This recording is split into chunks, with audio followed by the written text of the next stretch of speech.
White collar drug കേസിൽ ലഹരിക്കടത്തിന് പെൺകുട്ടികളെയും നിയോഗിച്ചിരുന്നതായി സൂചന. കേസിലുൾപ്പെട്ട കൂടുതൽ ലഹരി സംഘങ്ങളിലേക്ക് അന്വേഷണം വ്യാപിപ്പിച്ചിരിക്കുകയാണ് പോലീസ്.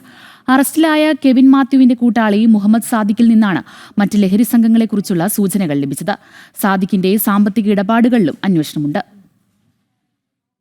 വെള്ളിയാഴ്ച അറസ്റ്റിലായ ബോഡി ബിൽഡർ മുഹമ്മദ് സാദിഖിൽ നിന്നുള്ള വിവരത്തിന്റെ അടിസ്ഥാനത്തിൽ നടത്തിയ പരിശോധനയിൽ കൊച്ചിയിൽ MDMA-യുമായി പ്രൊഡക്ഷൻ കൺട്രോളർ പിടിയിലായിരുന്നു. തലയോലപ്പറമ്പ് സ്വദേശി വിശാൽ സോമനിൽ നിന്ന് 5.6 ഗ്രാം MDMA ആയിരുന്നു പിടിച്ചെടുത്തത്. ഇതിനൊപ്പം തനിക്ക് ലഹരി എത്തിച്ചിരുന്ന മറ്റു സംഘങ്ങളെക്കുറിച്ചുള്ള വിവരങ്ങളും മുഹമ്മദ് സാദിഖ് പോലീസിന് കൈമാറിയിട്ടുണ്ട്.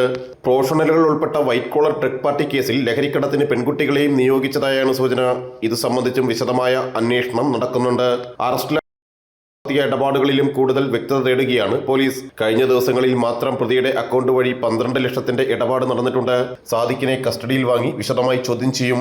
നഗരത്തിലെ ഹോട്ടലുകൾ കേന്ദ്രീകരിച്ച് നടക്കുന്ന പാർട്ടികളിൽ ലഹരി എത്തിക്കുന്ന സംഘത്തിലെ പ്രധാന കണ്ണിയായിരുന്നു ബൈക്ക് റേസറും ബോഡി ബിൽഡറുമായ മുഹമ്മദ് സാദിഖ്. തൃക്കാക്കരയിൽ നിന്നായിരുന്നു ഡാൻസർ സംഘം പിടികൂടിയത്. വൈറ്റ് കോളർ ഡ്രഗ് കേസിലെ കെവിൻ പിടിയിലായതും തൃക്കാക്കരയിൽ നിന്നായിരുന്നു.